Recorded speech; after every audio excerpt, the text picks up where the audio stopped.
Hi everyone, I'm James. Disneyland is often called the happiest place on earth. But if you have been a Disney shareholder for the past decade, you probably haven't felt quite as happy. Disney's share price has barely moved over that period. So after another quarterly result, the question is, what could finally change the story for Disney? I think the answer might come down to one business: streaming. Disney delivered a mixed but improving quarter. Revenue increased 7%, while income before income taxes rose 14%. Looking at the three operating segments, entertainment revenue grew 6%, sports grew 4%, and experiences grew 10%. But the picture becomes more interesting when we look at the operating income. Entertainment operating income jumped 64%, experiences increased 20%, while sports fell 17%. So while revenue growth remains modest, profitability is improving. But which part of the business could finally change Disney's long-term economics? Let's start with experiences: theme parks, resorts, cruises, and consumer products. This remains a high-quality business. Revenue grew 10%, with healthy growth across the parks and new cruise ships adding to the results. But there's a trade-off. Experiences is also a capital-intensive business. Expanding the parks, building new attractions, and adding cruise ships requires significant ongoing investment. And while demand has proven remarkably resilient, Disney's premium price holidays are still ultimately discretionary spending. So I see experiences as a high-quality business that can generate relatively predictable cash flow. But I don't see it as a catalyst for a major re-rating. Sports is a very different story. Disney can point to ESPN's enormous brand and its strategy of becoming a single destination for sports fans. But economically, there's a fundamental challenge. Disney doesn't own the underlying sports content. It has to pay increasingly expensive rights fees to leads that control some of the most valuable and scarce content in television. And this quarter illustrates the challenge. Sports revenue grew just 4%, while operating income declined 17%. Management explained part of the decline by pointing to fewer NBA playoff games. But even beyond these quarterly fluctuations, the underlying economics remain challenging.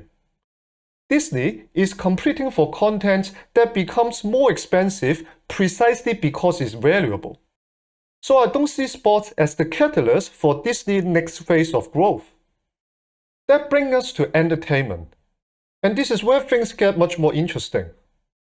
Disney's movie business remains hit and miss, while legacy media continues its structural decline.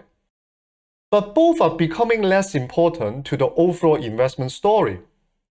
The part that I'm most interested in is streaming: Disney Plus and Hulu. This quarter, streaming subscription revenue increased 15%.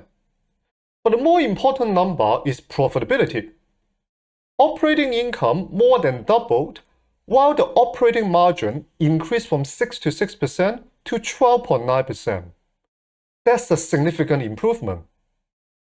Netflix is already operating at roughly a 33% operating margin. So you could look at Disney and say it's still far behind Netflix. Or you could look at it another way. Disney may still have a lot of room to improve. If Disney can continue growing its streaming business while moving margins closer to the economics of a mature streaming platform, the impact on Disney's earnings could be significant. But there's an important strategic debate here. Some analysts continue to question whether Disney should even own a streaming platform. Why not simply go back to licensing its contents to Netflix and other distributors? Disney management strongly disagrees, and I think the argument makes sense. Streaming gives Disney something that licensing doesn't: a direct relationship with the customer. Disney controls the platform, owns the customer relationship, gets valuable first-party data, and can build new revenue streams around that relationship. And this matters because Disney isn't simply selling movies. It is selling Disney. A successful movie can generate box office revenue, drive streaming engagement, sell merchandise, bring people to theme parks, and build the next generation of the franchise. By owning the streaming relationship, Disney has a much better chance of capturing that entire ecosystem. And this is ultimately how I think about Disney's investment case. The question isn't whether Disney can compete with Netflix on subscriber numbers. It is whether Disney can turn its enormous library of intellectual property into a high-margin, recurring, direct-to-consumer business. Disney's strategy is also different from Netflix. Netflix has historically pursued breadth and volume, while Disney is betting on fewer, stronger franchises that can drive engagement across its ecosystem. If that strategy works, the opportunity isn't just faster streaming growth, it's better economics for the entire company. And that's where valuation becomes interesting. Disney currently trades at around 13 times forward earnings. That's not a demanding valuation, but a meaningful re-rating requires a change in the underlying economics. I don't see the re-rating coming from experiences. I don't see it coming from sports either. The catalyst has to be entertainment and ultimately streaming. If Disney can sustain double-digit streaming growth while expanding margins, the market may eventually value Disney less like a mature media company and more like a high-quality subscription business. That's the investment thesis. Disney has spent years trying to reinvent itself for the streaming era. This quarter provides some of the strongest evidence yet that the strategy may finally be working. But is this simply a recovery, or is it the beginning of a fundamentally better business? Can streaming become Disney's next growth engine?